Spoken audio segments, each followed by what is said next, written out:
Hey guys, it is MissSimReno. If you are returning to the channel, welcome back. And if you're brand new, I am very excited that you decided to join me here today for another speed build. And I am ecstatic because we're back in Henford-On-Bagley. I have not built here in months and months, at least it feels that way. I don't really know, but we are building a autumnal cottage and I am extremely excited for it because when I think of Henford-On-Bagley, I think of fall, and I don't really know why that is, but I did use a reference image, which I will put on screen for you right now. The only change that I made was actually just off-centering the door, because every time I've built a cottage in Henford-On-Bagley that's supposed to look like, I guess I'll call it like a traditional English cottage, I always put the door in the middle and it makes it really difficult to lay out a floor plan because everything ends up being super symmetrical and odd. So I wanted to off-center it here, and I'm also building on this lot that's kind of in the, I'll call it like the town square area. And let me just say, the lighting on this lot is awful. It's just this particular lot, and I did it during a heat wave because that's the best lighting in general in my opinion. But the lighting was terrible and I just had to turn the lot around to get good shots. If you wanted to, you could absolutely turn this home to actually face the front of the lot, if that makes sense. That way it'll look correct in the world. But for me to get screenshots, man, I needed this lot to be a little bit different. It needed to be situated differently. So hopefully you guys don't mind, but I really, really loved this home. I spent a good amount of time on the exterior, even though it was a very simple shape. I just didn't really know what I wanted it to look like. I didn't know what I wanted to do for landscaping. I knew I wanted there to be a little bit of depth for all of the ivy and everything that I was putting on the sides of this home. I think I actually ended up using some of the flowers, the climbing, are they like climbing begonias or something? Is that what they're called? I'm not familiar with flowers, but they are from Jungle Adventure, and I think I used them in the white swatch, so I don't really know what this is going to look like when spring rolls around or summer, but I thought it looked really, really nice, and it just brought a little bit of depth and life to all of this greenery that I was trying to use. And the shape of the house is also really simple. There's just two little like bump out pieces on each side, which is very standard for what I typically do, to be completely honest. I don't necessarily go for any elaborate shapes when I'm making a cottage because they are just very square and or rectangular. Well, technically a rectangle is a square, but a square is not a rectangle? Is that how it works? I can't remember, but that just popped into my head for some reason. But anyway, I'm adding the flowers here, and I am so sad to report that I actually didn't record a lot of the landscaping. I thought I had been recording a handful of times, but I don't know if anybody else does this. I just use hotkeys to start and stop my recordings, okay? And sometimes I just get so immersed, or I like step away and then come back to a build that I completely forget if I stopped recording and or started recording.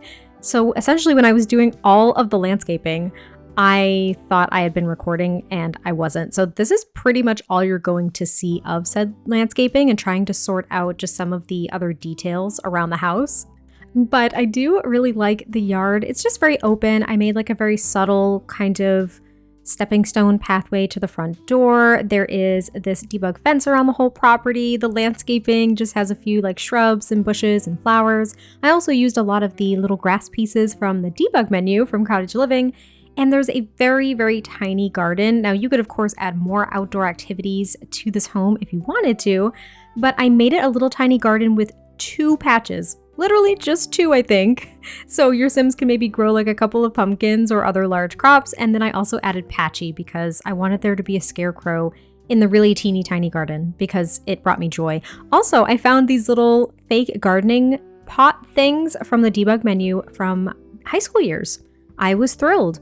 Did not know those existed until I started looking through the debug menu for something else entirely, which is amazing. Whenever there's a new pack, I try to go through the debug menu, but I never get to go through the entire thing, and I always surprise myself when I start going through the menu again and find something that I hadn't seen yet. It was actually super fun. But there's a few other little gardening pots here, and then there's also the little bee box, and I put a telescope. I ended up getting rid of it just because it was kind of an eyesore, but you could of course put that back if you wanted to use it as well. And now we are going on to the interior, which was so fun. because it wasn't a super symmetrical floor plan, and I was able to actually get a lot more different rooms and different spaces than I originally anticipated. Now, I did struggle with the interior though, because what I often do is I will make the interior of a house match the exterior, and that is not always the case. That's actually frequently not the case, especially in real life. So I attempted to put down flooring and wallpapers and everything, and I scrapped it. And now this is my second attempt, which is the one that we stick with. So I left in just enough to show you that I kind of messed up, and then I revisited it because I don't want to keep in all of the attempts, because essentially it was like 30 minutes to 60 minutes in real time of me just trying to sort it out. But yeah, we don't always get it right the first time. It may seem that way with a lot of people maybe on YouTube, or just like, oh, we effortlessly made this house, and that is entirely not true. We all struggle. It is just part of the process. But I decided to take a different direction for the interior. I didn't want to go super rustic, traditional cottage in this home. I wanted it to be a little bit more contemporary, a little bit more modern. I'll say modern very loosely because there aren't a lot of modern elements, but I guess maybe we'll just go with contemporary. So I did use this flooring from Cottage Living, which is beautiful and one of my favorites, but I used this wallpaper, I believe from Base Game, and then I used a lot of like Seasons with different touches from other packs as well, which I thought was really nice. And the living room setup was a little bit different than my typical living room.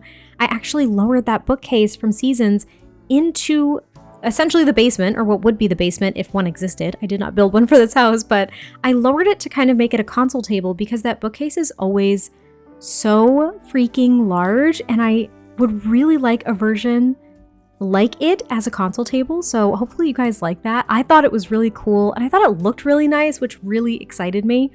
How many times can I say really in the next few sentences? Don't take a shot every time I say really.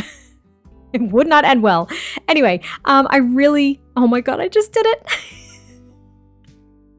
I very much enjoyed the living space. Using this swatch of the couch and the armchairs from Seasons was super fun. I don't get to use it very often. I usually use it for autumnal themed builds. I think the orange is just subtle enough. It's not like super saturated and in your face, which is why I enjoyed using it here. And I'm also just decorating this makeshift console table.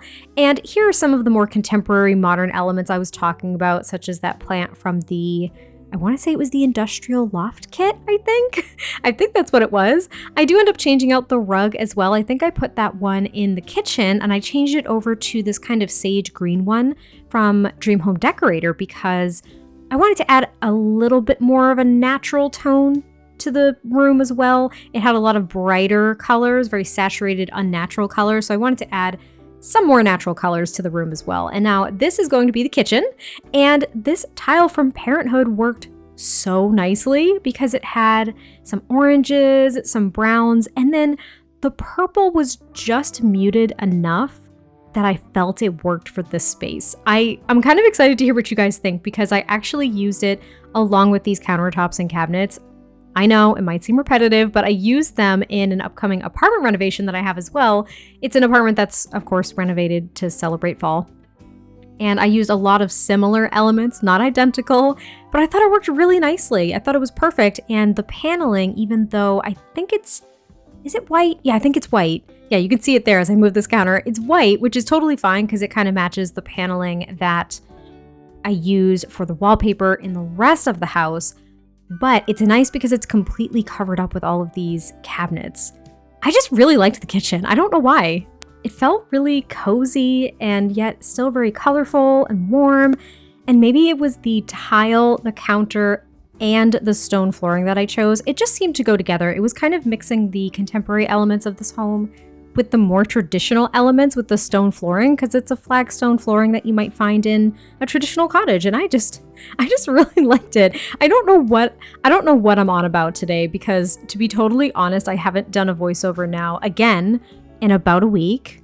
I've been pre-recording so much that I don't have to do voiceovers like every other day, and I don't really know what to do with myself sometimes. But anyway, I haven't done a voiceover now in probably about a week, and whenever that happens, I don't know what to do. I don't know what to say when I start doing a voiceover at all. But okay, I'll stop rambling for just a second as my voice cracks as well. This is going so well. Anyway, I decided to use this console table from Jungle Adventure to create a faux island, which I really love doing. I kind of wish that some of the console tables could be bar height counters technically, or if we had like thinner bar height counters so we could make tiny islands like that. I think that would be so cool, because I always want my Sims to just like pop a squat, sit there, have their morning coffee, or just like chat with another Sim while they're cooking. I think that would be really nice. Anyway, this is the downstairs bathroom. It's a full bathroom, and then right next to it is actually a half bath, which is also a laundry room, which I really have enjoyed making lately on the first floor of a lot of my builds. Upstairs, there is, I want to say only one full bathroom, and I believe it's an ensuite to the primary bedroom. I can't recall exactly. We'll have to revisit that when we get to the second floor, but I believe that's what I ended up doing. And I think there might even be a half bath for the child, or I was thinking a preteen personally, but for the child Sim and or preteen that I imagined being in this family. So I haven't even mentioned, this is for 3 Sims, I think, and it's just the parents and their one kiddo. I didn't really come up with a backstory for them per se, aside from them getting this kind of old historical cottage and just upgrading the interior a bit to have this more contemporary style, but still maintaining and preserving a lot of the traditional elements, maybe the floorings are original, as well as the ones in the kitchen with the flagstone, which is why I also used it in the bathrooms. And there's also brick and flagstone in the entryway as well, thinking that that was something that they left there that was original. Now, this is going to be the formal dining area because there is no breakfast table, so this is pretty much where they have all of their meals, and the room is a lot bigger than I was anticipating, so I was thrilled to be able to use a round dining table. I love the round dining tables so much. I almost wish I think it would look really odd, but I would really enjoy it. I want like half round tables. I want like a half circle table that you can flat up, put up against a wall, but still have the curved rounded element for everybody to quote unquote sit around. I think that would be really cool. I don't even know if tables like that exist without them being console tables, but it was a neat thought, at least for me. Now this is going to be the upstairs. So again, there's going to be the 2 bedrooms, and I did a half bath and a full bath. So I didn't force the child and or preteen to like run downstairs to go to the bathroom. Yay me. I didn't force them to do that. I was also able to make the staircase semi-open. I was able to remove that one nasty little tile that always makes it look really awkward because the roof pieces didn't clip into these rooms at all, which I was so thrilled with. And I was able to use this bed from the high school years pack in this swatch here. Now the wood swatches of the bed frame didn't really match what I was going for, but I loved the design and the colors of green on the comforter and the pillows. So using this bed was really exciting to me because this is my favorite bed that we got with that new expansion pack, by the way. And I've mainly used one swatch, and it's the semi like dark brown wood frame with the black and red comforter. I think that's what it is. Yeah, the black and red comforter. So I was really excited to use another swatch that I very much enjoyed. And now in the hallway, there isn't too much. I think there's like a painting and maybe a little area rug because it's a very kind of slim hallway.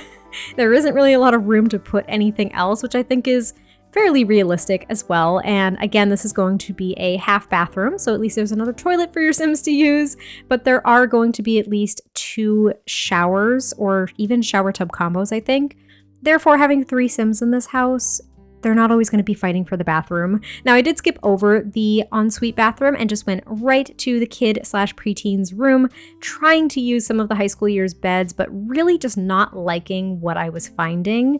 So I ended up using this bed from Seasons, the 4-poster kind of canopy bed, which I absolutely adore.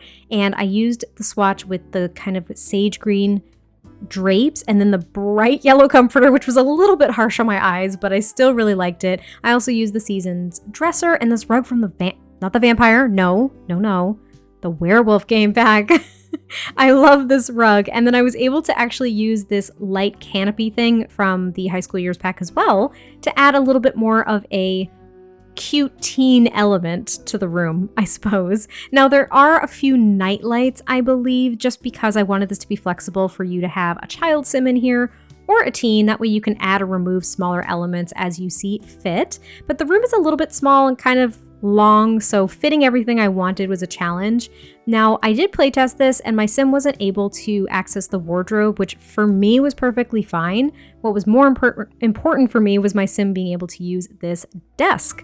And that was pretty much it. There's just a few more clutter items that I add here and there to add some personality, a journal, and I feel like that's pretty much it for the build. So I hope you guys enjoyed this very rambly voiceover. I cannot wait to hear your thoughts on this autumnal cottage, and I will catch you next time I post a video, and I'll talk to you soon. Bye.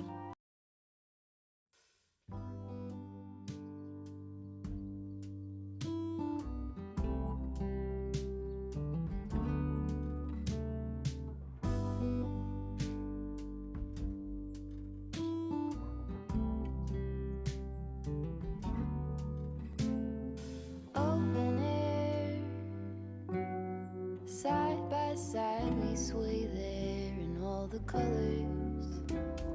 Some love,